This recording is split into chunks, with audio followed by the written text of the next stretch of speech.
دیکھتے ہیں وہ اتنی سی چپ ہوتی ہے، اور جب آپ کمپیوٹر میں کھولتے ہیں اور اسی کو جب پیج بنائے کتنے پیج بنتے ہیں، تیار ہو جاتے. وہ ہے دنیا میں کس نے بنایا؟ انسان نے. ایک سانس اکھڑی کے چلا گیا، اور وہی کمپیوٹر کا اگر ایک تار اور نیوٹن اور کیا ہوتا ہے وہ اگر ایک لگے تو یہ خود چلے جاوے، انا للہ و انا الیہ راجعون، جس نے کمپیوٹر بنایا ہے. لیکن انسان نے بنانے کے بعد اب اس پہ بٹن چلاتا ہے، اور اپنے پیدا ہونے سے لے کے ساری چیز. اب پیپر نکالتے جائیے کتنا پیپر بنے.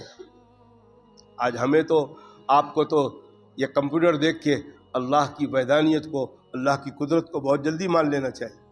ایک انسان اتنی ترقی کر لیا، اللہ کہے فَأَمَّا مَنْ أُوتِيَ كِتَابَهُ بِيَمِينِهِ فَسَوْفَ حِسَابًا يَسِيرًا وَأَمَّا مَنْ أُوتِيَ كِتَابَهُ وَرَاءَ ظَهْرِهِ وَسَعِيرًا. اب آیت بھول رہا ہوں میں کہ اللہ فرمانے کہ پھر میں بائیں ہاتھ میں سے کھینچ کر جب دوں گا تب بندے کو پتہ لگے.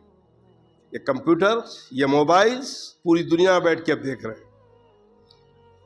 حضرت قاری طیب صاحب رحمۃ اللہ علیہ سے پوچھا کسی نے، حضرت جدید معاملہ چل رہا ہے، آج ایک بحث چلی ہوئی ہے کہ قرآن موبائل پر پڑھنا کہ نہیں پڑھنا. اگر آپ کے گھر میں قرآن موجود ہے، اللہ کی کتاب موجود ہے، حضرت قاری صاحب فرماتے ہیں کہ اس کتاب، اللہ کے کتاب کو، قرآن کو پڑھو. قرآن کو دیکھ کر پڑھنے میں 3 فائدہ ہے. قرآن پڑھنے کا فائدہ، اللہ کے کلام کو دیکھنے کا فائدہ، اور اگر اللہ توفیق دے تو ان آیتوں پر انگلی بھی پھراؤ تاکہ انگلی پھرانے کا بھی ثواب ملے.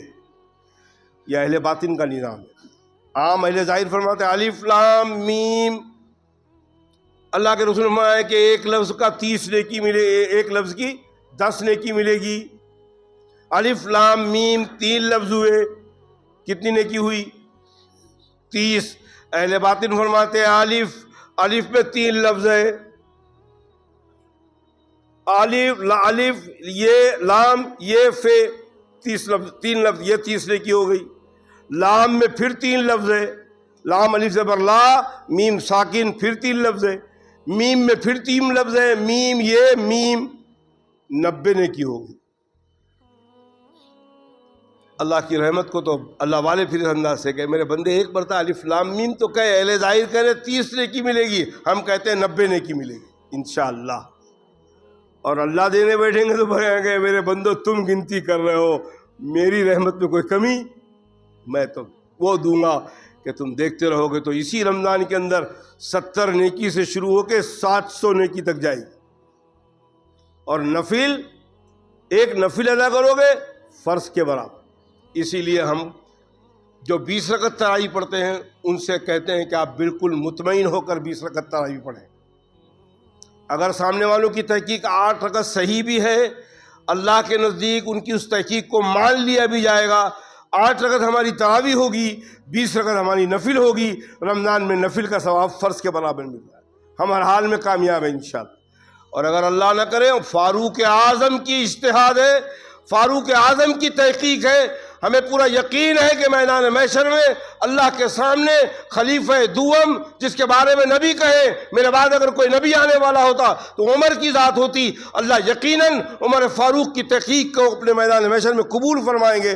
اگر 20 رکعت تراویح صحیح ہے تو 12 رکعت تراویح بھی 8 پڑھنے والے 12 رکعت پہ سیدھا سیدھا خسارے میں ہیں اللہ کے فضل و کرم سے. آپ اطمینان سے 20 رکعت پڑھیے. یہ بے عملی کا بہانہ ہے، ظاہر بات ہے. پھر جب آگے بڑھا جب بے عملی تو فرمایا قرآن پاک کی تلاوت کرتے کرتے ریا خارج ہو جائے تو آپ قرآن آپ پڑھتے رہو. معاذ اللہ، اللہ ہم سب پہ رحم فرمائے. چل رہا ہے یہ بحث، چل رہی ہے، مسئلے چل رہے ہیں، یوٹیوب میں مسئلے چل رہے ہیں، اس لیے یوٹیوب سے بچو. اپنے ماہرین علماء جن پر آپ کا اعتماد ہو ان سے پوچھو. تو دوستو، اللہ کا کرم کہ ہمیں پھر رمضان المبارک کا مہینہ سایہ افغن ہو گیا ہے. وہ مہینہ قریب قریب ہے. اگر آج چاند ہو گیا تو آج پہلی تراویح ہوگی، نہیں تو کل انشاءاللہ. کل تو پہلی تراویح ہے اور اتوار کا پہلا روزہ. عشاء کی نماز کا کیا معاملہ رکھا ہے؟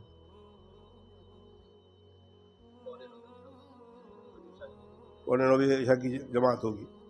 ابھی کتنے کی ہے جماعت جی؟ اگر چاند ہو گیا تو اقصی مسجد میں عشاء کی نماز 9:15 کی ہوگی اور تراویح 9 بجے شروع ہوگی. اگر آج چاند نہیں بھی ہوا ہے تو بھی آج 8:45 کی جماعت ہوگی؟ نہیں ہوگی،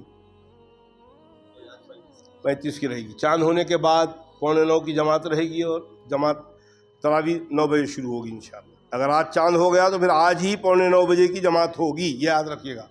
اگر چاند نہیں ہوا تو پھر انشاءاللہ کل تو ہوگی، کیونکہ 30 کا چاند تو مان کر چلنا ہے اور اتوار کا پہلا روزہ ہوگا۔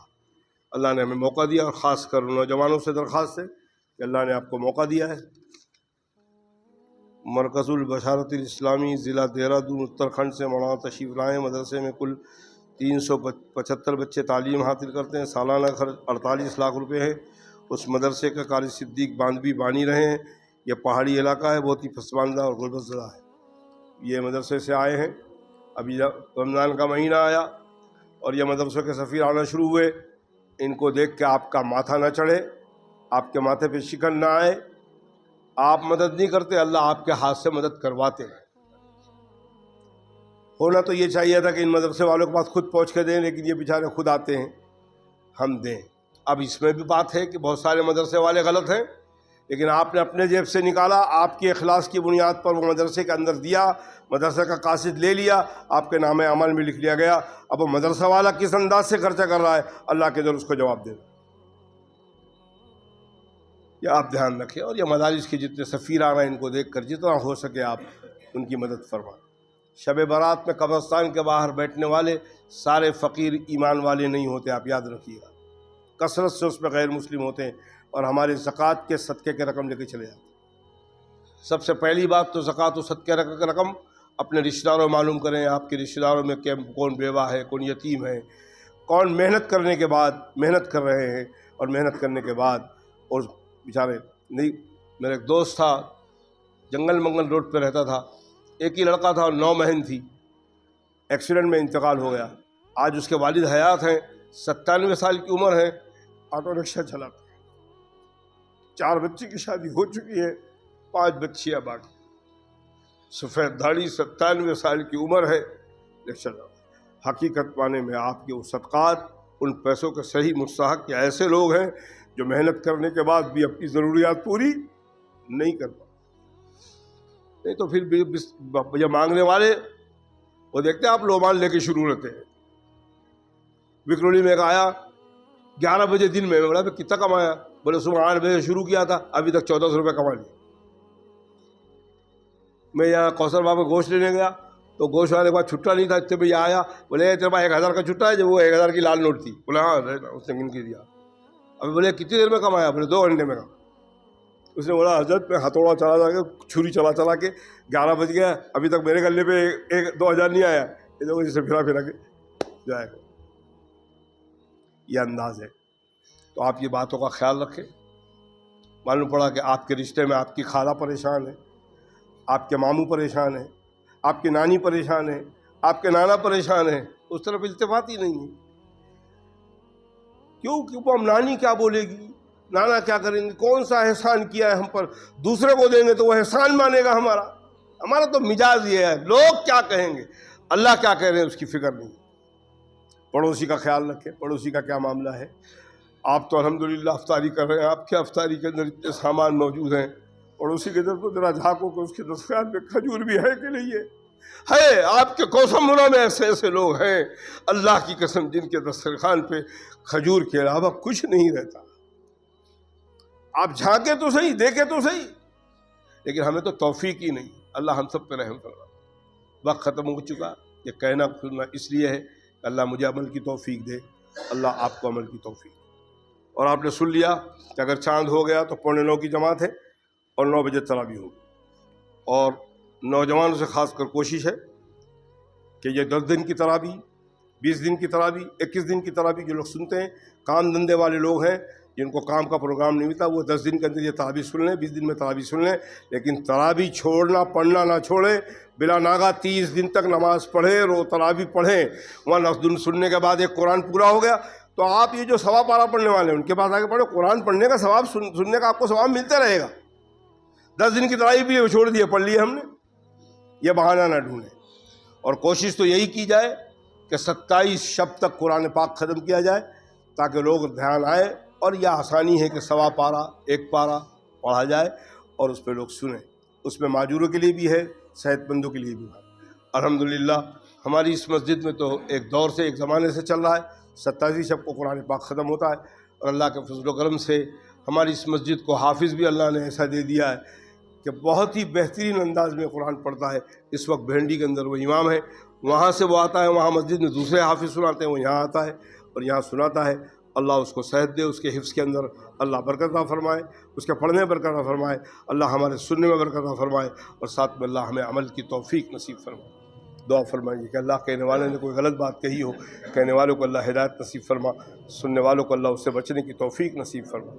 اے اللہ کہنے والے نے تیری بات کہی ہے، تیرے نبی کی بات کہی ہے، صحابہ کی بات کہی ہے، اللہ والوں کی بات کہی ہے، اے اللہ کہنے والوں کو بھی عمل کی توفیق نصیب فرما، سننے والوں کو بھی عمل کی توفیق نصیب فرما۔ اے اللہ آپ تو جانتے ہیں ہمارے پاس سوائے یہ سننے اور کہنے کو کوئی عمل نہیں ہے۔ اے اللہ آپ ہمیں توفیق عطا فرما دے کہ ہم صحابہ جیسا عمل کر لیں۔ اے اللہ ہمیں توفیق بخش دے کہ ہمارے دلوں میں بھی محمد صلی اللہ علیہ وسلم کی محبت ویسی ودیت کر دے جیسے ابو بکر کے دل میں کی تھی، حضرت بلال کے دل میں کی تھی، صحابہ کے دل میں کی تھی۔ اے اللہ اپنے محبوب کا ہر عمل ہمیں پیارا ہو جائے، ایسی اللہ ہمارے دل کے اندر وقت پیدا فرما۔ اے اللہ جب تو نے اپنے رحم و کرم سے شعبان کی 29 تاریخ تک پہنچایا ہے تو اللہ اس میں برکت عطا فرما، اور ہمیں رمضان تک پہنچا، اور رمضان کی ساری فضیلتیں اور رمضان کے سارے تیرے انعامات کو پورا فائدہ اٹھانے کی توفیق نصیب فرما۔ اے اللہ ہم سے اس رمضان میں ہم سے جو بھی پچھلے زندگی میں گناہ ہوئی ہے، غلطی ہوئی ہے، اللہ رمضان آپ نے نصیب فرمایا ہے تو شوال کے چاند سے پہلے اللہ ہمارے گناہوں کو معاف کر کے ہمیں ماں کے پیٹ کے جیسا پیدا ہوئے ویسے ہمیں پاک اور صاف فرما۔ اے اللہ ہمیں تیری محبت نصیب فرما دے، تیرے نبی کی محبت نصیب فرما دے۔